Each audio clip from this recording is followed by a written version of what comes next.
with us. दोस्तों, मेरा नाम अक्षी है, फरीदाबाद से बिलोंग करती हूँ। स्कूलिंग की बात करूँ तो यहाँ पे होली चाइल्ड पब्लिक स्कूल है फरीदाबाद में। वहां से मैंने अपनी स्कूलिंग कंप्लीट करी और उसके बाद दिल्ली यूनिवर्सिटी में अपने कॉलेज में मैंने एडमिशन लिया और वहां पे पढ़ाई कर रही थी। पढ़ाई करने के साथ साथ ही मोदी केयर अपॉर्चुनिटी मेरी लाइफ में आई और उसके बाद धीरे धीरे आगे चीजें और आगे बढ़ना चालू हुई। वाह, वेरी नाइस। तो मतलब फरीदाबाद की ही और फरीदाबाद की धाकड़ गर्ल आज फरीदाबाद का नाम बना रही है। वेरी नाइस अक्षी। सो अक्षी, आगे मैं आपसे जरूर जानना चाहूंगी कि हमने सुना है कि लीडर्स हमेशा जो स्टार्ट करते हैं या हम कोई भी काम करते हैं तो हमेशा उस काम के पीछे कोई ना कोई वाई जरूर होता है। तो आपका वाई क्या रहा इस जर्नी को शुरू करने के लिए? हालांकि आपने जो अब तक की अपनी जर्नी शेयर की उसमें मैंने देखा हमेशा हंसते खेलते आपने कैसे इस बिजनेस को शुरू किया, बट उसके पीछे एफर्ट बहुत था। बट फिर भी why is more important than how. तो आपका वाई क्या रहा? क्या वो इम्पोर्टेंट वाई था जिसकी वजह से आपने भी सोचा कि मोदी केयर ही आपके लिए है और आपका फ्यूचर है ये? मैम देखिए, जैसे कोई भी चीज को स्टार्ट करने से पहले ना लोग बहुत सोचते हैं, समझते हैं, बाय चॉइस आते हैं। लेकिन मैं बताना चाहूंगी फ्रेंड्स कि मैं मोदी केयर में बाय चांस आई थी और मेरे पापा ने मुझे इंसिस्ट किया था कि इस बिजनेस को स्टार्ट करो। मेरा कोई खास इंटरेस्ट नहीं था, लेकिन जब मैंने मोदी केयर को ज्वाइन किया, मैंने यहाँ की मीटिंग्स और ट्रेनिंग्स को अटेंड किया, तो धीरे धीरे मेरा वाई क्लियर होना चालू हुआ। क्योंकि एक लाइफ में एक वाई जरूर था, मोदी केयर से लेके कोई वाई नहीं था और नहीं पता था कि यहाँ से कोई सपना पूरा हो सकता है। लेकिन ये जरूर था कि कुछ बड़ा करना है, माँ बाप का नाम बहुत ज्यादा रोशन करना है। जब से मैं पैदा हुई ना तब से मतलब बहुत सारी फैमिली में चीजें हुई कि लड़की हो गई। हर कोई ये बोलता है ना, लड़की एक, सबको लगता है एक लाइबिलिटी है लड़की। तो बट मेरे घर वालों ने मुझे एज अ एसेट लिया और उन्होंने हमेशा मेरे को फ्रीडम दी कि तेरे को कुछ करना है, कुछ करना है लाइफ में, कुछ बड़ा करना है। और हमेशा मेरा ना स्टार्टिंग से एक ड्रीम था। पहले मैं सोचती थी कि मैं चेस खेल लूं, चेस में बहुत नाम हो जाए, तो चेस मैंने खेली भी और नेशनल लेवल तक भी खेली। अखबारों में मेरा नाम भी आया, छोटी उम्र में आना चालू हो गया था। फिर मैं थोड़ी सी बड़ी हुई तो मुझे एथलीट बनने का शौक हुआ, तो पापा बोले एथलेटिक्स कर ले, कोई नहीं तू रनिंग कर, मैराथन दौड़। तो मैंने वो सारी चीजें भी चालू करी। उसके बाद और बड़ी हुई, मेरा मन करा मैं हीरोइन बन जाऊं, तो मैं नेशनल स्कूल ऑफ ड्रामा चली गई कि एक्टिंग सीख लूंगी। और फिर मेरा मन किया मैं एरोस्टेस बन जाऊं। तो इतनी सारी चीजें दिमाग में थी, सब कुछ मम्मी पापा ने बोला जो करना है कर, अगर अखबार भी बेचना है ना तो वर्ल्ड की नंबर 1 अखबार बेचने वाली बन जाइए। तो एक चीज समझ में आई कि जब पेरेंट्स इतना कुछ चाह रहे हैं कि हमें उनके लिए कुछ करके दिखाओ, एक लड़की होने के बावजूद जब वो मुझे इतना सपोर्ट कर रहे हैं, तो मुझे लगा कि मुझे भी उनके लिए कुछ करना चाहिए। और मेरा भाई यही था कि मैं अपने माँ बाप की जिंदगी को बहुत अच्छा कर पाऊँ। बहुत सारे लोन्स थे मेरे मम्मी पापा के ऊपर, बहुत सारे स्ट्रगल मेरे मम्मी पापा ने करे, एक छोटे से घर के अंदर हम रहते थे। तो मेरा भाई था कि मैं उनकी लाइफ को बहुत अच्छी तरीके से, एक अच्छी लाइफ उनको दे पाऊँ और अपनी लाइफ को भी बहुत अच्छा करूँ, एक बड़ी गाड़ी उनको दे पाऊँ, एक अच्छा घर उनको दे पाऊँ। तो मेरा वाई सिर्फ अपने पेरेंट्स के लिए था। और सबसे पहला जो मेरा गोल था इस बिजनेस में आने के बाद वो ये था कि मैं अपने पेरेंट्स को 11 लाख रुपए की एक गाड़ी गिफ्ट करूँ उनकी 25वीं सालगिरह पे। और फिर वो धीरे धीरे दोस्तों उसके ऊपर काम किया और वो अचीव भी हुआ। वाह! तो आपका अपना जो लक्ष्य है वाई बहुत बहुत ही अमेजिंग रहा। लेकिन ये डेफिनेटली हर लड़की के लिए होता है कि अपने पेरेंट्स के लिए कुछ बेहतर करे।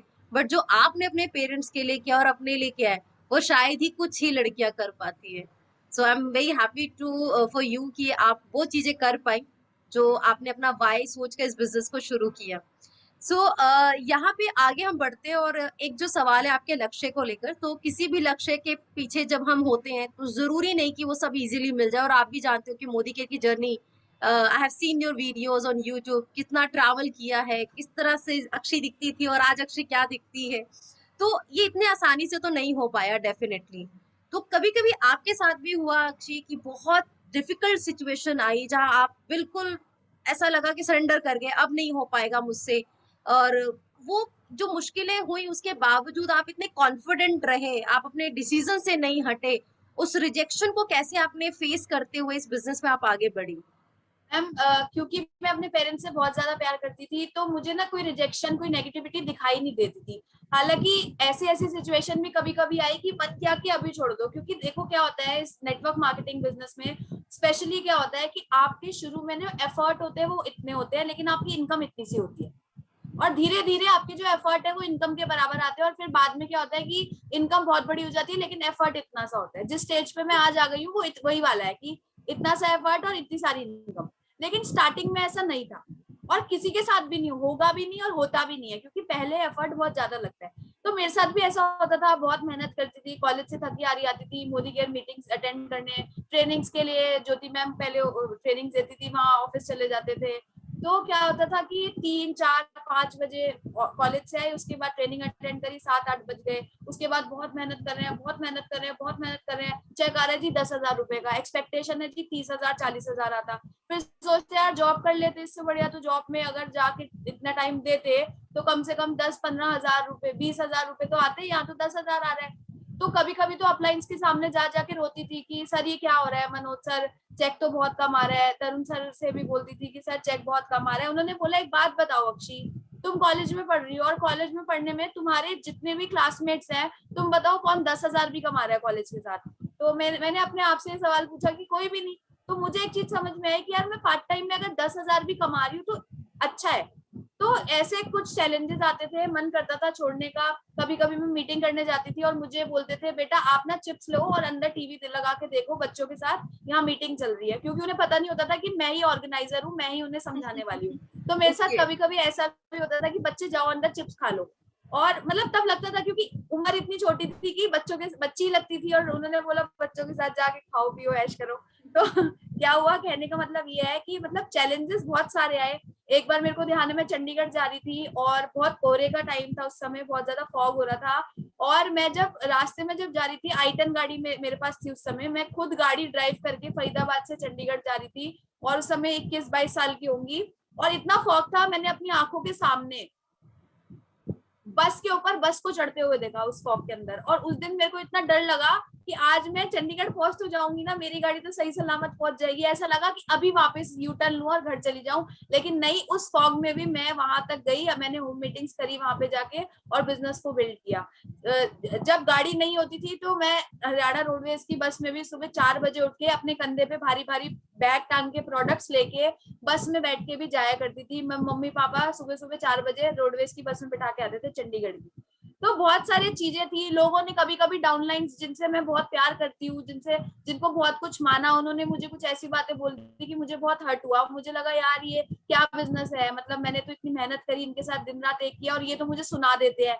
तो अपलाइन से भी डांट पड़ी, लेकिन वो डांट मुझे फायदा हुआ डांट से। लेकिन डांट भी खाई और डाउनलाइंस की भी बातें सुनी, सब चीज करी, लेकिन वो सब चीजों को फेस करके आज जो है बहुत अच्छा लाइफ में हो गया। तो ये कुछ चैलेंजेस थे जो आए थे। लोग मना करते थे, भगाते थे, बोलते थे नहीं चलेगा। मेरे भाई ने मुझे चाटा मारा था और बोला था कि हमारे घर की लड़कियां साबुन तेल बेचने नहीं जाती। आज मेरा वही इंजीनियर भाई मोदी केयर में कार अचीवर है। क्यों? वाह। क्योंकि उसे पता है कि बहन ने कुछ करके दिखाया। तो वेरी ऐसे ही नाइस। चैलेंजेस से आते रहते थे, मजा आया खूब चैलेंजेस ले लेके यहाँ तक पहुंचे हैं। आपने जो रोड एक्सीडेंट बताया, such a daring person you are. ये क्योंकि आई नो मेरे भी 2 3 एक्सीडेंट हो चुके हैं, बट उसके वो मूवमेंट ऐसा होता है, आप समझ में नहीं आता क्या करें, सिंगल क्या अलोन करे, एक्चुअली ब्लैंक हो ट्रैवल जाता है कर बिल्कुल ब्लैंक हो जाते हैं बिल्कुल। I can feel that, I can sense that कि वो सिचुएशन क्या रही होगी, कि बिल्कुल। ऐसे रोड एक्सीडेंट देख के भी हिम्मत जुटाकर फिर अपनी ट्रेनिंग के लिए आगे जाना। तो मतलब मुझे लगता था मैं ही अकेली शेर नहीं हूँ रोड की, but now I can see you are also there. Good one. तो ये तो थैंक यू मैम। अच्छा रहा कि आपके बहुत चैलेंजेस रहे, बट होता है ना, जब जब चैलेंजेस के बाद वही इंसान जब आपको एज इट इज एक्सेप्ट करते हो, आपको फॉलो करने लगते हैं, तो वो एक सबसे बड़ी जीत होती है। तो बिल्कुल। Very nice. सो चलो अब आगे बात करें एक्शन की, जिसमें आप बहुत एक्टिव रहे हो हमेशा। सो डायरेक्ट सेलिंग में ना बिजनेस एक्शन से आगे बढ़ता है, दैट वी ऑल नो, हमारे सभी व्यूवर्स भी इस बात पे अग्री करेंगे।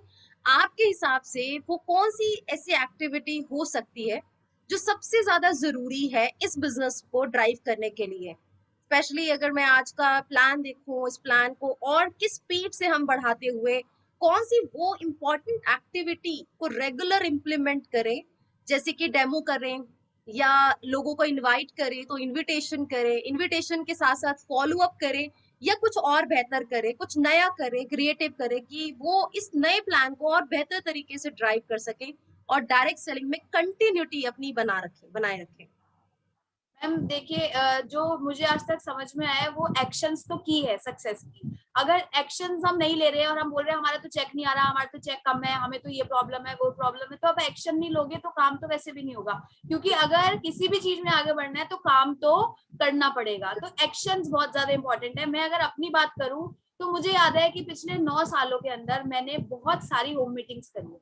आज ही मेरा जोर ज्यादा हम लोगों का, मेरा और दिग्विजय जी, हम दोनों का जोर रहता है होम मीटिंग्स के ऊपर। जितनी ज्यादा होम मीटिंग्स होंगी उतना बड़ा बिजनेस होगा।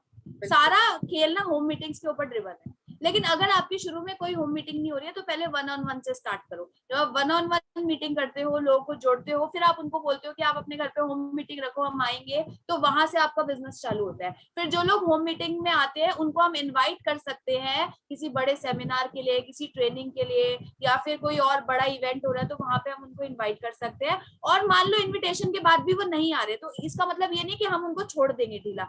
उसके बाद भी उनके साथ follow up, regular follow up रखना बहुत जरूरी है। और दोस्तों सबसे इंपॉर्टेंट चीज आपको बताऊं, बिजनेस सारा खेल किस चीज का है? पहली चीज आपका कॉन्फिडेंस। क्योंकि कोई भी ना मोदी केयर को पहले दिन नहीं जानता, कोई पिंकी अंसारी मैम को पहले दिन नहीं जानता, कोई मोदी केयर के प्रोडक्ट्स को पहले दिन नहीं जानता, पहले दिन वो आपको जानते हैं। और आपका जो कॉन्फिडेंस है, अगर आपकी आंखों में वो कॉन्फिडेंस लोग देख पाए कि हाँ ये वो लीडर है जो मुझे गाड़ी दिलवा सकता है, तो फिर सारी चीज बढ़िया होने वाली है। तो आपको क्या करना है, बस जब भी आपने होम मीटिंग्स करनी है तो आपको बहुत ज्यादा कॉन्फिडेंट रहना है और लोगों को उनके सपनों की बातें करनी है, उनसे उनके सपनों की बातें करनी है। और सपना ऐसा नहीं कि बहुत बड़ा सपना आपने उनसे कर लिया, उनका गोल पूछना है। एक छोटी गाड़ी उनका गोल हो सकता है, एक स्कूटी उनका गोल हो सकता है, एक घर उनका गोल हो सकता है। लोगों को गोल के साथ जोड़ना है और अपने कॉन्फिडेंस को दिखा के। अगर आप उनको गोल की बात नहीं करोगे, सिर्फ प्रोडक्ट बेचोगे, तो वो एक बार लेगा, दूसरी बार लेगा, तीसरी बार वो नहीं लेगा। यदि आपने उनको उनकी कार से कनेक्ट करा दिया, वो लॉयल्टी भी करेगा, रिपर्चेज भी करेगा और अपने साथ में 100 200 300 लोगों को सिस्टम में भी डालेगा और खुद भी उस चीज को डुप्लीकेशन होगा। तो क्या करना है कि हमें इनविटेशन और फॉलो अप, ये सारी चीजें, एक्शंस, और साथ ही साथ ये सारी चीजें जो है ये हमारे लिए बहुत ज्यादा इंपॉर्टेंट है, इसको हमें ध्यान में रखना है। और कॉन्फिडेंस आपका पूरा होना चाहिए। और एक चीज और, रिलेशनशिप। आप जिनको भी अपने साथ जोड़ो, हो सकता है वो आज आपके साथ नहीं जुड़े, बट उनके साथ अपना रिलेशन आपको स्ट्रांग रखना है। सारा खेल रिलेशनशिप बिल्डिंग है। मेरी जितनी आंटी है ना, सब मेरे को बेटी मानती है। अगर जब उनकी इनकम नहीं आ रही थी, वो तब भी बिजनेस करती रही। क्यों? क्योंकि वो मोदी केयर से नहीं, वो अपनी बेटी से जुड़ गई थी। तो सबको, भाई बहन आंटी, सबके साथ प्यार से रहना है आपको। सबके साथ एक बहुत अच्छा हेल्दी रिलेशन बनाना है, जिससे कि वो मोदी केयर को छोड़ के जाने की एक बार को सोच भी ले, लेकिन आपको छोड़ के जाने की ना सोचे, जिससे आपका बिजनेस 100% बढ़ेगा। और दोस्तों मैंने तो आज तक रिलेशनशिप बना बना के टीम बनाई है और सबके साथ बहुत प्यार से हम लोग रहते हैं, मस्ती करते हैं, एंजॉय करते हैं और मोदी केयर को कर रहे हैं, पैसा भी कमा रहे हैं और मजा भी बहुत आ रहा है। अभी गोवा गए थे, खूब मौज करी। अभी क्रूज पे जाएंगे। हमारा टारगेट है, दिग्विजय जी और मेरा, कि अपनी टीम से 101 लोगों को क्रूज लेके जाना है। आप देखना, फोटोज देखना फेसबुक पे, इंस्टाग्राम पे, आपको देख के ही मजा आ जाएगा। तो ये चीज हमें अपनी टीम के साथ करनी है कि उनके साथ एक फ्रेंडली एक एनवायरनमेंट क्रिएट करनी है। Very nice, very nice. तो बिल्कुल अग्री करेंगे कि home meetings is very important. Initially आपका टीम नहीं होती, बट आप अगर होम मीटिंग से अपने प्रोस्पेक्ट्स को कनेक्ट कर ले तो you can create a nice team. Very nice Akshay. So Akshay, अगर हम बात करें डायरेक्ट सेलिंग की, सो हम सब जानते हैं कि डायरेक्ट सेलिंग एक ऐसा बिजनेस है, या इसको एक एग्जाम्पल से कनेक्ट करें तो वो बाल्टी है जिसमें एक छेद है और वो पानी टपकता ही रहता है। तो वो बाल्टी कभी भी खाली हो सकती है अगर उसको हम दोबारा भरे नहीं। तो डायरेक्ट सेलिंग बिजनेस भी कुछ ऐसा है कि नए लोग जुड़ते हैं, कुछ लोग छोड़ जाते हैं, तो ये कंटिन्यूटी बननी बहुत जरूरी है। अगर ऐसा नहीं होगा तो हो सकता है जो एक स्ट्रॉन्ग टीम हमने तैयार की वो टीम रुक जाए। तो इसके लिए आप क्या सजेस्ट करेंगे कि कैसे लोग इस सिस्टम में एक्टिव भी रहे और रिटेंशन भी रहे? तो आपकी क्या स्ट्रैटेजी, आप कौन सी स्ट्रैटेजी यूज करते हो जो न्यू ज्वाइनीज को आप इमीडिएट एक्टिवेट करें और उन्हें फिर रिटेन भी कर सके सिस्टम में? देखिए, अगर बात करें रिटेंशन की, देखिए मोदी केयर में लोगों को जोड़ना सिर्फ 10% काम है। 90% काम है उनको रिटेन करना। लोग जोड़ तो लेते हैं, आज हमने मैम 5 ज्वाइनिंग करा दी, आज हमने 10 ज्वाइनिंग करा दी, आज हमने इतनी होम मीटिंग कर ली, सब कर लिया, लेकिन रिटेन करना इज इम्पोर्टेंट। 90% काम है रिटेंशन। जब रिटेन नहीं होंगे तो क्या आपके चेक हर महीने आएंगे? एक बार तो आपने 5 ज्वाइनिंग करा के पे आउट ले लिया, अगर अगले महीने वो जीरो हो गया तो क्या आपको पे आउट आएगा? क्या आपकी इनकम बढ़ेगी? क्या आपकी ग्रोथ होगी? नहीं होगी दोस्तों। तो उसके लिए सबसे इंपॉर्टेंट चीज जो मैंने आज तक फॉलो करी और मैं अपनी पूरी टीम को ये चीज सिखाती हूँ दोस्तों, वो है सिस्टम। मीटिंग्स, ट्रेनिंग और सेमिनार्स। अगर अपने आप को चार्ज अप रखना है, अपनी टीम को चार्ज अप रखना है, तो आपको सिस्टम से कनेक्ट होना बहुत ज्यादा जरूरी है। हम सबके पास फोन होता है, हम सबके पास एक फोन है, चाहे किसी के पास 20,000 का फोन है, चाहे किसी के पास 1 लाख का फोन है, चाहे किसी के पास 2 लाख रुपए का फोन है। हर किसी फोन को किसकी जरूरत होती है? चार्जर की। आप 2 लाख का फोन भी खरीद लो, उसकी भी बैटरी डाउन होती है। ऐसे ही हम सब लोग होते हैं, चाहे अक्षिरत्ता है, चाहे सुरेखा भार्गव मैम है, चाहे मनोज मलिक सर है, सबको एनर्जी, सबको चार्जिंग की जरूरत होती है। और हम खुद अपने आप को चार्ज करने कहाँ जाते हैं दोस्तों? सिस्टम में। और आप अभी 5,000, 10,000, 20,000 रुपए कमा रहे हैं, क्या आपको लगता है आप हमेशा चार्ज रहेंगे? कि आपकी टीम हमेशा चार्ज रहेगी? नहीं दोस्तों। अगर हमें अपनी चार्जिंग को कंटिन्यूएशन में रखना है, तो हमें क्या करना पड़ेगा? सिस्टम को पकड़ना पड़ेगा। कोई बड़ा सेमिनार, कोई बड़ी मीटिंग, कोई बड़ी ट्रेनिंग नहीं छोड़नी, सारी अटेंड करनी है। एक हमारे सर है, हमारे जो सर है मनोज मलिक सर, वो एक बहुत बढ़िया सिस्टम सिखाते हैं जिसको बोलते हैं 4-2 का 1। आप सबने वो गाना सुना होगा, ए जी ओ जी लो जी सुनो जी, मैं हूं मनमोजी, 1-2 का 4, 4-2 का 1। तो ये बहुत इजी टेक्निक है। 4-2 का 1, 4 वीकली मीटिंग अटेंड करनी ही करनी है। आपके आसपास में, आप दिल्ली रहते हो, आप गुड़गांव रहते हो, आप चेन्नई रहते हो, आप कहीं भी रहते हो, आपके आसपास वीकली मीटिंग चल रही होगी, 4 वीकली मीटिंग आपको अटेंड करनी है। 4 हो गया। 2 हो गई आपकी ट्रेनिंग्स, एक प्रोडक्ट ट्रेनिंग अटेंड करनी है, एक बिजनेस ट्रेनिंग अटेंड करनी है 1 महीने में, और एक बड़ा सेमिनार कभी भी नहीं छोड़ना। तो 4-2 का 1, ये 4 वीकली मीटिंग, 2 प्रोडक्ट, 2 ट्रेनिंग, एक प्रोडक्ट, एक बिजनेस और एक आपका बड़ा सेमिनार, इसको पकड़ लिया। इसमें आपके पूरे महीने में शायद 14-15 घंटे लगेंगे इसको अटेंड करने में, इसमें जानने में, आना जाना सब कुछ मिला के, पर ये 15 घंटे आपकी लाइफ को बदल देगी। और जब इस 15 घंटे में आप सिस्टम में जाओगे, तो आपकी टीम भी आपको डुप्लीकेट करेगी। अगर आप ही सिस्टम में नहीं हो, तो आपकी टीम भी सिस्टम में नहीं जाएगी। और जब लोग सेमिनार मीटिंग्स अटेंड करके आते हैं, तो उनमें जोश ही अलग होता है, उनके काम करने का तरीका ही बदल जाता है। तो रिटेंशन के लिए सिस्टम इज वेरी इंपॉर्टेंट। तो meetings, training, seminars, meetings, training, seminars, इसमें जाते रहिए। आपका बिजनेस बढ़ रहा है तो भी जाओ, आपका बिजनेस नहीं बढ़ रहा है तो भी जाओ, आपकी टीम में कोई जा रहा है तो भी जाओ, आपकी टीम से एक भी नहीं जा रहा है तो भी जाके बैठो। सिस्टम में जाके बैठोगे, अपने आप लोग आपको मिलना चालू होंगे, आपके पास आइडियाज आएंगे, टेक्निक्स आएंगी, कैसे हम अपने बिजनेस को ग्रो कर सकते वंडरफुल, वेरी नाइस। 4-2 का 1 वाकई लाजवाब है। सोचा नहीं था कभी इस गाने को इस तरीके से भी यूज किया जा सकता है डायरेक्ट सेलिंग में। लवली। हैं। सो वेल डन अक्षय, बहुत अच्छे से बताया कि कैसे हम इस स्ट्रैटेजी को यूज करते हुए अपनी रिटेंशन बढ़ा सकते हैं। एंड यू राइटली सेड कि 90% is this business is all about retention. Okay, so direct selling में आपने ऑलरेडी बता दिया कि ट्रेनिंग कितनी इंपॉर्टेंट है।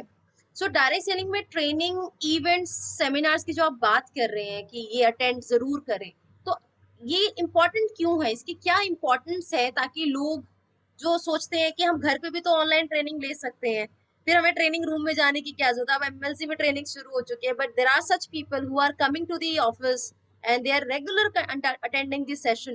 तो क्या इम्पोर्टेंस है? मैं चाहूंगी आज के टॉक शो के थ्रू आप जो हमारे न्यू ज्वाइनीज हैं उनको जरूर बताएं कि ट्रेनिंग से उनकी लाइफ में क्या चेंज हो सकता है और क्यों उनके लिए इतना इम्पोर्टेंट होगा। बिल्कुल मैम। दोस्तों, आप सबने ना समुंदर देखा होगा, सबने देखा होगा, लेकिन बहुत से लोगों ने फोन पे देखा है, और बहुत से लोगों ने वहां उसके सामने बीच पे खड़े होके समुद्र को देखा है। तो जो फोन पे आपने समुद्र को देखा है, उसमें और बीच पे खुद खड़े होके समुद्र को देखने में बहुत फर्क होता है। जो आप ऑनलाइन अटेंड करते हो, वेरी गुड, वेल डन, बहुत अच्छी बात है। लेकिन जब आप सामने से जाके लीडर्स को सुनोगे, जब आप सामने से जाके वहां पर बैठोगे, तो आपको समझ में आएगा। जैसे जब आप वहां पर जाना शुरू हो गए, अब क्या होता है ना, हम लोगों के घर जाते हैं, उनको ज्वाइन करवाते हैं, उनको प्रोडक्ट देने जाते हैं, उनको सर्विसेज दे रहे हैं, लेकिन हम कहते हैं वो ना खुद से कभी नहीं लेके आते, हमें उनके घर पहुंचाना पड़ता है। हमने उनको इतना कंफर्टेबल मोड में कर दिया, क्यों? क्योंकि हम ना सामान बेचने में लगे हैं, ना हम उनका गोल पूरा करवाने की कोशिश करें, ना हम उनको सिस्टम में डाल रहे। अब आपकी टीम में कोई टीचर है, वो बिजनेस नहीं कर रही, वो सोच रही है यार अक्षी तो रोज आके बोल देती है कि बिजनेस कर लो भाई, उसका, अक्षी का तो फायदा है क्योंकि मैं काम करूंगी तो अक्षी की इनकम बढ़ेगी। ऐसा ही आपकी टीम में लोगों को लगता है कि ये इसलिए पीछे पड़ रही है क्योंकि इसकी इनकम बढ़ेगी इसलिए। तो उनके दिमाग में वो चीज खत्म करने के लिए उनको सिस्टम में लाके बिठाना जरूरी है। मान लो अब अक्षी है, अक्षी की टीम में कोई टीचर है, उस टीचर को जाके अक्षी ने क्या किया, सेमिनार में बिठा दिया, और सेमिनार में उस टीचर ने क्या देखा कि स्टेज पे एक टीचर आई हुई है जो 18,000 रुपए सैलरी ले रही थी जब मोदी केयर नहीं कर रही थी, और आज वो 5 लाख रुपए महीने का कमा रही है, मर्सिडीज गाड़ी में घूम रही है। जैसे मेरी टीम में हर्षिता अरोड़ा है, जो टीचर थी, 18,000 रुपए सैलरी थी, आज वो जॉब नहीं करती है और आज फुल टाइम मोदी केयर में 5 लाख कमा रही है। अभी मॉलडीव घूमने अपने हस्बैंड के साथ गई है, अभी अभी शादी हुई है। तो जब हर्षिता को वो टीचर स्टेज पे सुनेगी, वो रिलेट कर पाएगी कि मैं भी एक टीचर हूँ, अगर वो टीचर होके कामयाब हो सकती है तो मैं भी हो सकती हूँ। अक्षी के कहने से नहीं, अब वो अपने आप काम करेगी क्योंकि उसने वहां पे लाइव एग्जाम्पल को देखा। तो जब वहां पर आप लोगों को लाओगे तो आपके साथ कोई स्टूडेंट भी आएगा, आपके साथ कोई हाउस वाइफ भी आएगी, आपके साथ कोई ब्यूटिशियन भी आएगी, और जब वो आके बैठेंगे और जब वो स्टेज पे देखेंगे कि यहाँ पे एक ब्यूटिशियन है जो 4,37,000 कमा रही है, तो वो ब्यूटिशियन मेरे कहने से नहीं अपने आप काम करेगी, क्योंकि उसका विजन वहां से क्लियर होगा कि अगर ये ब्यूटिशियन होके कर सकती है तो मैं क्यों नहीं। बट उसके लिए ब्यूटिशियन घर बैठे बैठे तो नहीं सीख जाएगी, उसके लिए ब्यूटिशियन को उठा के सेमिनार में लाना पड़ेगा। और दोस्तों मैं बताना चाहूंगी, जब मैंने इनिशियली स्टार्ट किया था, लोग सेमिनारों में नहीं आते थे, मैं अपनी पूरी ट्राई करती थी, और कभी कभी आ जाते थे, पता है कैसे, मैं उनको अपनी गाड़ी में बिठा के ले आती थी, या मैं बोलती थी आप ना आंटी रिक्शा करके आ जाना, आपके जो भी पैसे बनेंगे 20-30 रुपए जो भी आपका वो होगा भाड़ा, मैं वो मैं पे करूंगी। तो शुरू शुरू में मैंने क्या किया, उनका किराया भाड़ा भी मैंने लगाया, उनकी टिकट भी, कभी कभी 100 रुपए का टिकट होता है जैसे इवेंट में जा रहे हैं, तो उनकी टिकट भी मैंने ही खरीदी। हालांकि उस समय मेरे पास भी इतने पैसे नहीं होते थे कि मैं टीम पे लगाऊं, लोगों पे लगाऊं, लेकिन मैंने वो छोटी छोटी इन्वेस्टमेंट करी। वो छोटी छोटी इन्वेस्टमेंट ने मेरे को बहुत बड़ा रिजल्ट दिया दोस्तों। तो सेमिनार्स में खुद रहिए, ट्रेनिंग्स में खुद रहिए, और अपनी टीम को, मैक्सिमम टीम को सेमिनार्स में इन्वॉल्व करिए। सोचिए अगर इस बार मेरे 5 लोग थे तो अगली बार मेरे 10 आने चाहिए, इस बार 10 थे तो अगली बार मैं 20 लोग लाऊंगा। लेकिन अगर आप ही सिस्टम में नहीं आओगे तो आपकी टीम तो भूल जाओ आएगी, और जब आप सिस्टम में आओगे नहीं तो जो बैटरी है फोन की वो लाल हो जाएगी, और लाल बैटरी में आपको पता है ना, आप फोन पे बात कर सकते हो ना आप सेल्फी खींच सकते हो। वैसे ही हमारा हाल हो जाता है जब बैटरी हमारी बिल्कुल लो हो जाती है, हस्बैंड बोलते हैं किस में फंस गई, मत कर, मेरे से 1,000 रुपए ले लियो, तो हमारी बैटरी भी लो हो जाती है, और ना हम सिस्टम में जाके अपने आप को चार्ज करते हैं, और फिर क्या होता है, फोन स्विच ऑफ हो जाता है। ऐसे ही हम भी स्विच ऑफ हो जाते हैं मोदी के सिस्टम से। तो यही कहना चाहूंगी कि सेमिनार्स और ट्रेनिंग बहुत इंपॉर्टेंट। Very nice. सो कोई भी स्विच ऑफ फोन के साथ तो जिंदगी नहीं बिताना चाहेगा, तो एक्टिव होना और 100% चार्ज होना बहुत जरूरी है, और उसमें आपको हेल्प करेगी मोदी केयर की ट्रेनिंग्स, आपके अपलाइन की ट्रेनिंग, सेमिनार्स, वर्कशॉप्स। जितना आप अटेंड करेंगे उतना आप चार्ज अप रहेंगे, और एक चार्ज पर्सन एक्टिव रहेगा और वो बिजनेस को और बेहतर तरीके से ग्रो कर सकता है। Well done. सो आगे बढ़ते हैं, और देखो अब ना थोड़ा सा पीछे वाले पास्ट में जाते हैं अक्षय। और आपको भी याद है यार, कोरोना टाइम किसी को याद करने में अच्छा नहीं लगता है, लेकिन भूल भी नहीं सकते, क्योंकि कोरोना टाइम में मोदी के ने वो कर दिया जो कभी सोचा भी नहीं था। जब कोरोना दुनिया को हिला रहा था, तब मोदी क्या दुनिया को बनाने में लगा हुआ था। राइट। तो आपने कैसे अपनी टीम को बिल्ड किया, थोड़ा सा अगर हम जानना चाहें आपकी, जो उस टाइम को आपने किस तरीके से अपनी टीम को एंगेज रखा, ताकि टीम टूटे नहीं, टीम एक होता है ना, डीमोरलाइज हो जाते हैं जब टीम मोटिवेशन नहीं मिलता, उनको कुछ फ्यूचर नहीं दिखता है, तो एक लीडर का रोल बहुत इंपॉर्टेंट होता है। और वो लीडरशिप कैसे आपने उस समय मेंटेन की, कैसे अपनी टीम को लीड किया, वो जरूर मैम शेयर करें। उस समय पे हमने क्या किया, मैंने और दिग्विजय जी ने एक बहुत बढ़िया काम किया कि हमने अपने YouTube पे लाइव सेशन स्टार्ट कर दिए थे। और उससे क्या हुआ था कि वो YouTube लाइव सेशन से ना हमारी टीम बहुत कुछ सीख रही थी। जैसे उस समय हमारे पास बहुत ज्यादा ऑप्शन नहीं थे कि हम नए लोगों को जोड़े, क्योंकि हर कोई कोविड से डरा हुआ था और कोई मिलने को बिल्कुल। तैयार नहीं था।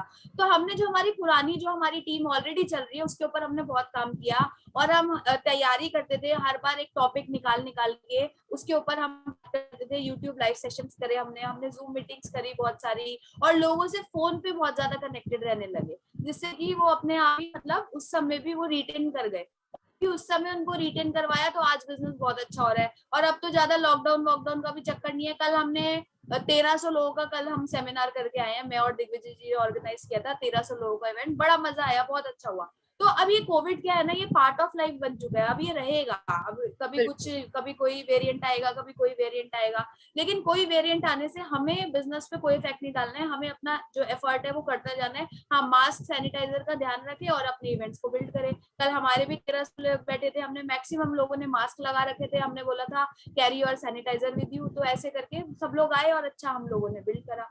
तो उस समय पे जब बहुत ज्यादा कोविड सिचुएशन थी, तो हमने यूट्यूब और जूम सेशंस के थ्रू बहुत अच्छे से अपने काम को बिल्ड करा। ये ऑनलाइन प्लेटफॉर्म ने हमें बहुत मदद की है, नो डाउट, चाहे वो एक ट्रेनर हो या वो एक लीडर हो, सबके लिए बहुत जरूरी हो गया था और बहुत अच्छे से वो उभर के भी आए। और आज इसीलिए हम ऑफलाइन और ऑनलाइन दोनों कर रहे हैं। ओके, सो बिल्कुल। अब आपकी जर्नी हमने जानी अक्षय, बहुत सारी चीजें हुई, उसके बावजूद आपने बहुत क्रिएटिवली अपनी टीम को कंटिन्यू रखा, जिस तरीके से आप उनको छोटे छोटे इन्वेस्टमेंट करके उनको बड़ा करती गई, और आज वो एकदम इतनी बड़ी है कि अब आपका बच्चा भी बहुत खुश रहेगा कि आई एम ब्लेस्ड कि मेरी ऐसी मम्मी और वैसे पापा मिले हैं मुझे, क्योंकि बच्चे बहुत प्राउड फील करते हैं जब ऐसे पेरेंट्स होते हैं जिन्होंने ऑलरेडी उनके फ्यूचर को बहुत सिक्योर करके रखा है। तो इस जर्नी में छोटा सा मैं एक जरूर जानना चाहूंगी, एक सवाल जो आ रहा है मेरे पास कि क्या हम सब इंसान है, राइट, और इंसान कहीं ना कहीं कुछ ऐसी गलती कर जाता है जिसके पीछे हम कहीं ना कहीं खुद सोच रहे होते हैं कि काश ये गलती अगर मैं नहीं करती तो मैं और बेटर कर सकती थी। तो क्या आपसे भी कोई गलती हुई इस सिस्टम में, इस बिजनेस को करते हुए, जो आप कभी नहीं चाहेंगे कि दोबारा आप दोहराए, या आपकी टीम जाने अनजाने में अगर करी, या कोई भी ऐसा व्यक्ति जो आज हमें सुन रहा है अगर वो भी ऐसी गलती कर रहे हैं तो वो भी ना दोहराए आगे? दोस्तों, गलती की बात अगर मैं आपको बताऊं तो गलती मैंने ये करी थी कि कभी कभी मैंने ना अपना दिमाग ज्यादा चला लिया था और अपने अपलाइन की कम सुन ली थी, और उस वजह से नुकसान अल्टीमेटली मेरा ही हुआ था। मेरे को ना मनोज सर ने एक बात सिखाई थी कि बेटा आप ना दूर का बिजनेस अभी बिल्ड मत करो। जब मैं स्टार्टिंग में आई थी, जब मेरे 10-15 हजार रुपए आते थे, तो सर ने एक बात बोली थी कि अभी ना आप दूर का बिजनेस मत स्टार्ट करो, क्योंकि दूर का बिजनेस स्टार्ट करने में आपका पैसा खर्च होगा। अभी आपका चेक भी छोटा है और आप पैसा भी बहुत ज्यादा लगा दोगे तो आपके पास कुछ नहीं बचेगा। और एक और बात बोली थी कि अगर आप कहीं भी बिजनेस स्टार्ट करते हो, एग्जाम्पल आप 200, 250, 300 किलोमीटर दूर कहीं भी आप अपना बिजनेस स्टार्टअप करते हो, तो आपको वहां हर महीने जाना होगा, चाहे महीने में एक चक्कर लगाओ। वहां बिजनेस बढ़ रहा है या नहीं बढ़ रहा, आपको चाय पी के आनी है, लेकिन जाना जरूर है। तो मैंने क्या किया, मैं मनोज सर को जिद कर करके ना चंडीगढ़ ले गई। फरीदाबाद से चंडीगढ़ 250 किलोमीटर है। उनके मना करने के बावजूद मैं उन्हें ही ले गई जिद करके कि सर नहीं, आप मेरे साथ चलो। अब अपलाइन तो भाई थोड़ा डाउनलाइन की सुननी पड़ती है, तो सर ने भी मेरी सुनी उस समय। पर उन्होंने मुझे समझाया सही और गलत का, लेकिन मैंने जिद करी। और उसके बाद क्या हुआ, 2-3 महीने में रेगुलर वहां जा नहीं पाई, क्योंकि जाओगे तो पैसा तो खर्च होगा। और जिसका 15 हजार रुपए आ रहा है, 10-15 हजार, वो क्या रोज चंडीगढ़ जाएगा, फिर वहां जाके भी आपको ट्रैवल करना है इधर से उधर सब चीजें। तो मैं मतलब कुछ टाइम मैंने वहां काम किया, फिर वहां अपने आप बंद हो गया। और उसके बाद जब मैंने स्टार्ट किया चंडीगढ़, जब मेरे पास अच्छे पैसे आने लगे, मतलब 1 लाख रुपए के आसपास का मेरा चेक था, तब मैंने चंडीगढ़ को पकड़ लिया एकदम पक्का करके कि अब मैं इसको नहीं छोड़ूंगी, हर महीने जाऊंगी, रेगुलरली वहां काम करूंगी। और उस समय मेरा चेक भी 1 लाख था, तो मैं अफोर्ड कर सकती थी वहां जाना। तो मैंने क्या किया, अपलाइन की बात बिना माने अपने बिजनेस को बाहर चालू कर दिया और वहां जाना चालू किया। और मुझे मजे आ रहे थे, 1-2 बार तो मजे आए जाने में कि दूर जा रहे हैं, जाके बिजनेस बिल्ड करेंगे। लेकिन वो कंटिन्यूएशन में वो काम नहीं हो पाया और अल्टीमेटली उस समय टीम खत्म हो गई। लेकिन बाद में जब रेगुलर करके करा, तो मेरा बिजनेस बढ़ा। और तब मुझे एक बात समझ में आई कि सर मुझे सही बात कह रहे थे, मुझे उस समय पे चालू नहीं करना दे रहा। तो कहीं कहीं क्या होता है, कभी कभी ना हम अपने दिमाग को ज्यादा यूज कर लेते हैं अपने अपलाइन से भी। अगर आपकी अपलाइन की इनकम आपसे बड़ी है, उनका लेवल आपसे बड़ा है, या उनका लेवल आपसे छोटा भी है, उनकी इनकम थोड़ी छोटी भी है, तो उससे नहीं, अपलाइन अपलाइन ही होता है। वो आपसे अगर 2 दिन भी पहले, 1 दिन भी पहले, 1 घंटा पहले भी ज्वाइन हुआ था, तो 1 घंटे की ज्यादा की समझ आपसे रखता है। तो जो आपकी अपलाइन का है ना, उसको मान लेना। मैंने कुछ गलतियां करी कि अपलाइन की बातें नहीं सुनी, और जिससे अल्टीमेटली नुकसान मेरा ही होता। और मैं नहीं चाहती कि आप में से कोई भी गलती दोहराए। जो आपकी अपलाइन बोले, आंखों पे बांध लो पट्टी, और जैसा जैसा वो बोल दे वैसा वैसा फॉलो कर लो। अपना दिमाग नहीं चलाओ। दिमाग किसका चलाओ, अपलाइन का। एक्शन किसके करो, खुद की। दिमाग अपलाइन का लो, एक्शन अपलाइन के मत, इंडिपेंडेंटली करना। ओके, सो ये गलतियां अक्सर बहुत लोगों से हो जाती है, जो आपने बहुत करेक्टली आज शेयर किया है कि कई बार हम बहुत कॉन्फिडेंट हो जाते हैं और उस कॉन्फिडेंस में हम वो मिस्टेक्स कर जाते हैं जो हमें शायद नहीं करनी थी।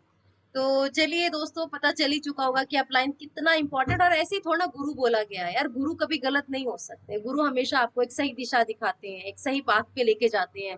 तो अपने गुरु की सुने, उनकी उनकी इज्जत करें, उनकी रिस्पेक्ट आप करेंगे तो कल आपकी टीम आपकी रिस्पेक्ट करेगी, वो गुरु का दर्जा फिर आपको कल मिलेगा, और वो तभी पॉसिबल होगा जब आप अपने अपलाइन को फॉलो करेंगे, क्योंकि ये बिजनेस डुप्लीकेशन का है, so just do the duplication. Okay, so last में एक सवाल आखिर में पूछना चाहूंगी अक्षय, ज्यादा टाइम ना लेते हुए, कि फाइनली आपने अपना वाय तो बताया कि आपने कैसे मोदी केयर को शुरू किया, बट मैं अपने लोगों के लिए और आज के ऑडियंस के लिए आपसे जरूर जानना चाहूंगी कि why should we choose Modi care? अगर आज के समय में देखें, मोदी केयर एक ऐसी कंपनी है कि नाम से ही लोग चूज कर लेते हैं, बट फिर भी क्या वो एक कारण हो कि लोग मोदी केयर को जरूर ज्वाइन करें? मोदी केयर को जरूर ज्वाइन करने का कारण ये है कि एक तो ये इंडियन कंपनी है और यहाँ के जो मालिक है वो बहुत मस्त है और यहाँ की जो मैनेजमेंट है वो भी बहुत मस्त है। तो जैसा मतलब ये होता है ना कि डेमोक्रेसी वाली, जैसे हमने सुना ना डेमोक्रेटिक कंट्री होती है, एक तो हमारा ना डेमोक्रेसी वाला है कि यहाँ पे for the people by the people, for the people by the people, और एक और कौन सा पीपल होता है जो भी होता है। तो ये वो वाला सिस्टम है कि यहाँ पर सब लोगों की सुनवाई होती है, लोग जो बोलते हैं उनको उनको समझा जाता है। ये नहीं है कि डिक्टेटरशिप की तरह हमें जो अच्छा मतलब कंपनी को जो अच्छा लगे सिर्फ कंपनी वही करती है। कंपनी हमारी सुनती है, एक भारतीय कंपनी है। अब बाहर भी बहुत सारी मार्केट में कंपनी है, उनके तो मालिक हमने कभी देखे ही नहीं होंगे, लेकिन हमारे सर तो ऐसे हैं कि हमसे कितनी बार मिलते रहते हैं, सबको गले लगाते हैं, सबसे प्यार करते हैं। इतना अच्छे हमारी कंपनी के मालिक है, इतनी अच्छी हमारी मैनेजमेंट है। आप देखिए पिंकी अंसारी मैम, सौरभ सर, शरद सर, ये सब लोग ट्रेनिंग देते रहते हैं, नई नई चीजें लेकर आते हैं, हमारी पूरी टीम को सपोर्ट करते हैं। मैंने देखा पिंकी अंसारी मैम मिलाडवा में हम ट्रेनिंग करी थी, वहां पे हमारी टीम के भी कुछ लोग पहुंचे थे। तो जब ट्रेनर्स और कंपनी मैनेजमेंट इतनी अच्छी हो तो क्यों मोदी केयर को ना करे दोस्तों। और इन्हीं सब लोगों की वजह से आज जो मेरा पे आउट है वो 13,85,000 का हो चुका है। जैगवार गाड़ी की मालकिन बन चुकी हूँ, 70 लाख रुपए का घर ले चुकी हूँ, यहाँ से 9 विदेश यात्राएं कर चुकी हूँ, शादी के बाद घूमने अपने हस्बैंड के साथ स्विट्जरलैंड और पेरिस गई, और अभी फर्स्ट एनिवर्सरी पे मॉलडीव्स होके आई। ये सब चीजें हो रही है क्योंकि मैं मोदी केयर कर रही हूँ। मेरे को पता है किसी और कंपनी में होती तो ये बिल्कुल भी पॉसिबल नहीं हो सकता था। तो दोस्तों बहुत मजा आ रहा है और मोदी केयर बेस्ट है, इस बात को आप समझ लीजिए। कुछ और करके देखना है देख लो, लेकिन आपको पता लगेगा कि कहीं कुछ नहीं है, मोदी केयर के अंदर ही सब कुछ है। क्योंकि हमारी टीम में ऐसे लोग हैं जिन्होंने 25-25 साल नेटवर्किंग करी है, सारी कंपनियां छान मारी देख ली करके, लेकिन अब वो मोदी केयर को सीरियसली बिल्ड कर रहे हैं। तो बहुत सारी एग्जांपल्स है ऐसे, तो मोदी केयर बेस्ट है। ग्रेट। आप जिस कॉन्फिडेंस से बोल रहे हो ना, मोदी केयर वैसे ही बहुत बेस्ट है। ये कॉन्फिडेंस बिल्कुल बताता है कि जब आप एक ऐसी कंपनी के साथ जुड़ते हैं, वो कॉन्फिडेंस, वो ट्रस्ट, वो फेथ, वो बोलता है फिर। और आज आपका बिल्कुल वही वही चीजें बोल रही हैं आज। जो बिल्कुल। एक, अगर मैं पहली बार आपके पास प्रोस्पेक्टिंग आप मेरे लिए कर रहे हैं तो मैं ज्वाइन हो जाती हूँ, मैं तो ज्वाइन हो जाती। जितने अच्छे से आपने थैंक यू बताया है अपनी जर्नी को, अपने एक्सपीरियंसेस को, अपने चैलेंजेस को, डेफिनेटली। और ऐसे ही नहीं आप लीडर बन गए, क्योंकि आपने एक्सपीरियंस से ये चीजें अर्न की हैं, ये कॉन्फिडेंस अर्न किया है, और ये कॉन्फिडेंस फिर आज आपकी टीम को और बड़ा करती जा रही है। सो बहुत अच्छा लगा अक्षय, आज आपने इतनी सारी फैबुलस जर्नी अपनी शेयर की हमारे साथ। आई होप हमारे लीडर्स भी बड़े खुश हो रहे हैं। देखो अक्षय जी नंबर 1 का नारा चल रहा है चैट बॉक्स में। तो बिल्कुल, thank you so much everybody आपके इतने अच्छे कॉम्प्लीमेंट्स के लिए। And she is always best. जो दर्जा आपने दिया है और जो उन्होंने अचीव किया, एक्चुअली वो उस काबिल बनी है। तो Akshay, you are always rocking and you will be always youth icon for Modi care. Thank you for thank you giving your ma'am. Precious time आज की इस आजादी की पाठशाला, बात आजादी की टॉक शो के लिए। Thank you so much and have a great day. Thank you thank you ma'am, thank you so much. Thank you. Okay दोस्तों, थैंक यू सो मच आज के इस सेशन में हमारे साथ कनेक्ट होने के लिए। आई होप कि आज की जो जर्नी अक्षय ने आपके साथ शेयर की, इस जर्नी से आप लोग बहुत कुछ सीख पाए होंगे, बहुत कुछ समझ पाए होंगे कि क्या वो चीजें आप मिस कर रहे हैं, जिसकी वजह से कहीं ना कहीं आपका बिजनेस उतनी स्पीड से नहीं बढ़ रहा है, या आपका नाम उतनी स्पीड से नहीं बढ़ पा रहा है। कभी कभी ऐसा आता है, ये एक ऐसी लहर है ना डायरेक्ट सेलिंग बिजनेस, कि कभी लहर बहुत ऊंची चली जाती है और कभी एकदम से थम सी जाती है। तो उस लहर में आपको अपना बिजनेस बिल्ड करने के लिए अपने एफर्ट्स को कम बिल्कुल नहीं करना, और चार्ज हमेशा रखो। बिजनेस की नीड है, ये हमारे हर काम के लिए जरूरी है। चाहे मैं अपने घर में काम करूं, या मैं अपने बिजनेस में हूं, मैं अपनी जॉब में हूं, मैं एक ऐसे बिजनेस में हूं जहां लोगों के साथ मेरा इंटरेक्शन है, तो मेरा चार्ज होना मेरी टीम को चार्ज अप रखेगा। तो all the best, wish you all the best everybody. I hope आज आप लोग के चेक बहुत अच्छे आएंगे, और ये चेक आपका आगे आने वाले जो बिजनेस है उसको और बेहतर बनाएगा, क्योंकि आज का चेक डिसाइड करेगा अगले महीने आप क्या गोल अपने लिए सेट करने वाले हैं। So all the very best, have a great day to everyone. Thank you so much हमारे साथ आज इस आजादी की पाठशाला में ज्वाइन होने के लिए। कल दोबारा ट्यूसडे 3 PM, जो हमारा ब्यूटीफुल ट्यूसडे है, उसके लिए भी आप जरूर इसी लिंक के साथ हमें ज्वाइन करें। Till the time, stay blessed, stay safe and take care. Bye bye.